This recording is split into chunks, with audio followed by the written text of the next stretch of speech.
ദിവ്യ, അതായത് നേരത്തെ പ്രതീക്ഷിച്ചിരുന്ന കാര്യങ്ങൾ തന്നെയാണ്. 10 മണിക്ക് മൃതദേഹം ഇവിടെ നിന്ന് എടുക്കുക, പുറത്തേക്ക് കൊണ്ടുപോവുക, ഏതാണ്ട് 10:45 സ്കൂളിലേക്ക് എത്തിക്കുക എന്ന ഒരു ക്രമീകരണമാണ്. അത് ഏറെക്കുറെ സമയം പാലിക്കാൻ തന്നെയാണ് സാധ്യത എന്നാണ്. കാരണം ഇപ്പോൾ 10:20 ആവുകയാണ്. 20 മിനിറ്റാണ് ഇപ്പോൾ ഇവിടെ കഴിഞ്ഞിട്ടുള്ളത്. ഇപ്പോൾ ഇവിടെ നിരവധി ആളുകൾ എത്തിയത് കൊണ്ട് അവരുടെ ഒരു അഭ്യർത്ഥന കൂടി മാനിച്ചാണ് ഒരു പൊതുദർശനം ചെറുതായിട്ട് ഇവിടെ വെച്ചിരിക്കുന്നത്. അത് ഒരു 1-2 മിനിറ്റിനകം അത് അവസാനിച്ചു കഴിഞ്ഞാൽ വേഗത്തിൽ ഇത് പുറപ്പെടും.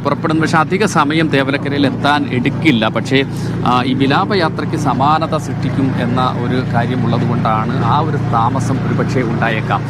കാരണം നിരവധി ആളുകൾ അനുഗമിക്കും, അവരുടെ വാഹനങ്ങൾ റോഡിൽ ഉണ്ടാകും. പോലീസ് എസ്കോർട്ടും പൈലറ്റും ഒക്കെയായി പോലീസ് സംസ്ഥാനമുണ്ട്. ഇപ്പോൾ തന്നെ ആംബുലൻസിൻ്റെ മുന്നിൽ ഒരു പോലീസ് വാഹനം തയ്യാറായി നിൽക്കൊണ്ട് ഗതാഗത ക്രമീകരണത്തിന് വേണ്ടിയിട്ടാണ് ആ വാഹനം ഉള്ളത്. പക്ഷേ മാധ്യമപ്രവർത്തകരടക്കം നിരവധി ആളുകളുടെ വാഹനങ്ങൾ ഈ മൃതദേഹത്തെ സ്കൂളിലേക്ക് അനുഗമിക്കുന്നുണ്ട്. അതുകൊണ്ട് തന്നെ ഉണ്ടാകുന്ന ഒരു താമസം ഒഴിച്ചു നിർത്തിയാൽ വേഗത്തിൽ സ്കൂളിലേക്ക് എത്തും. കാരണം ഇവിടെ നിന്ന് ശാസ്താംകോട്ട ജംഗ്ഷൻ, അവിടെ നിന്ന് ആഞ്ഞിലിമൂട് കാരാളിമുക്ക് വഴി വലത്തോട്ട് തിരിഞ്ഞ് തേവലക്കര സ്കൂളിലേക്ക് എത്തുക ഏതാണ്ട് ഒരു 4 കിലോമീറ്ററിനകത്തോ ഒരു 5 കിലോമീറ്റർ ഉള്ളിലോ വരുന്ന ദൂരം മാത്രമേ ഉള്ളൂ. പക്ഷേ ഈ ഒരു താമസം അതുകൊണ്ട് തന്നെ ഒരു പരമാവധി 10:45 സ്കൂളിൽ എത്തും. 11 മണിയോടുകൂടി പൊതുദർശനം ആരംഭിക്കാൻ കഴിയുമെന്ന സ്കൂൾ അധികൃതരുടെയും വിദ്യാഭ്യാസ വകുപ്പിൻ്റെയും ഒക്കെയുള്ള പ്രതീക്ഷ, ആ പ്രതീക്ഷ ഏതാണ്ട് നടക്കും എന്ന് തന്നെയാണ് മനസ്സിലാകുന്നത്. 11 മണിയോടുകൂടി പൊതുദർശനം സ്കൂളിൽ ആരംഭിച്ചാൽ നിരവധി ആളുകൾ, മന്ത്രിമാരും ജനപ്രതിനിധികളും നാട്ടുകാരും സാമൂഹ്യ സാംസ്കാരിക രംഗത്തുള്ള നിരവധി ആളുകളും അവിടെ കുഴുകിയെത്തും എന്ന ഒരു കാര്യമുണ്ട്. അതുകൊണ്ട് തന്നെ കൂടുതൽ സമയം സ്കൂളിലായിരിക്കും പൊതുദർശനം ഉണ്ടാവുക. കാരണം വീട്ടിൽ അതിന് മതിയായ സൗകര്യം ഇല്ല. ആ വീട്ടിലേക്ക് കൊണ്ടുപോയി ഒരുപാട് ആളുകൾ അവിടേക്ക് വരുന്നതിനുള്ള സൗകര്യം ഉണ്ടാവില്ല എന്നതുകൊണ്ട് തന്നെ പരമാവധി സമയം സ്കൂളിൽ പൊതുദർശനം ഉണ്ടാവുക എന്ന രീതിയാണ് അവലംബിക്കുക. മറ്റൊരു ആംബുലൻസ് ഇപ്പോൾ ഈ ദൃശ്യങ്ങളിൽ നമുക്ക് കാണാം. മറ്റൊരു ആംബുലൻസാണ് ഇപ്പോൾ ആശുപത്രിയിൽ നിന്നും പുറത്തേക്ക് പോകുന്നത്. ആ ആംബുലൻസ് പുറപ്പെട്ട് കഴിഞ്ഞാലുടൻ അത് പോയി കഴിഞ്ഞിരിക്കുന്നു. അല്പസമയത്തിനകം മിഥുനെയും വഹിച്ചുകൊണ്ടുള്ള, മിഥുൻ്റെ ചേതനയേറ്റ ശരീരവും വഹിച്ചുകൊണ്ടുള്ള ആംബുലൻസ് പുറപ്പെടും.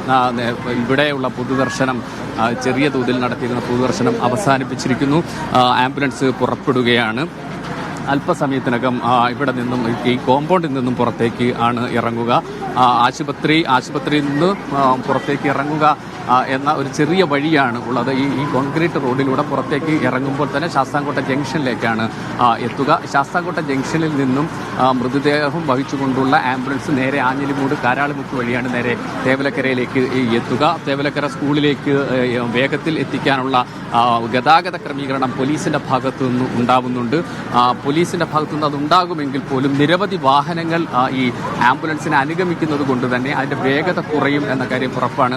ആ വേഗത കുറയുന്നതനുസരിച്ചിട്ടുള്ള ഒരു താമസം സ്കൂളിലേക്ക് എത്തുന്നതിന് എടുക്കും. ആ താമസം ഒരുപക്ഷെ ഒരു 10:45 വരെ നമുക്ക് പ്രതീക്ഷിക്കാം. ഏതായാലും 11 മണിക്ക് തന്നെ പൊതുദർശനം ആരംഭിക്കുന്നതിന് വേണ്ടിയിട്ടുള്ള ഒരു സമയക്രമീകരണമാണ് അധികൃതർ സ്വീകരിച്ചിട്ടുള്ളത്. അത് ഏറെക്കുറെ നടക്കും എന്നാണ് പ്രതീക്ഷിക്കുന്നത്. പക്ഷേ 12 മണി വരെ എന്ന പൊതുദർശനം കുറച്ചുകൂടി താമസിക്കാനുള്ള ഒരു സാധ്യതയുണ്ട്. കാരണം അവിടേക്കായിരിക്കും അധികം ആളുകളും എത്തുക. മന്ത്രിമാരും ജനപ്രതിനിധികളും ഒക്കെ തന്നെയും അവിടേക്കായിരിക്കും എത്തുക. അവിടെ എത്തി അന്തിമോപചാരം അർപ്പിക്കാൻ നിരവധി ആളുകൾ നാടിന്റെ നാനാഭാഗത്തു നിന്നും വരും. മിഥുന്റെ ഏറ്റവും അടുത്ത സുഹൃത്തുക്കൾ. ശരി, ഞാൻ ഷൈജുവിലേക്ക് വരാം. ഇപ്പോൾ അവിടെ താലൂക്ക് ആശുപത്രി കോമ്പൗണ്ടിൽ ഒരല്പനേരം പൊതുദർശനമുണ്ട്. അവിടെ എത്തിയ ആളുകളൊക്കെ മിഥുനെ അവസാനമായി ഒരു നോക്ക് കാണുകയാണ്. അധികം വൈകാതെ തന്നെ അവിടെ നിന്ന് മൃതദേഹം സ്കൂളിലേക്ക് കൊണ്ടുപോകും. തേവലക്കര ബോയ്സ് ഹൈസ്കൂളിലാണ് പൊതുദർശനം.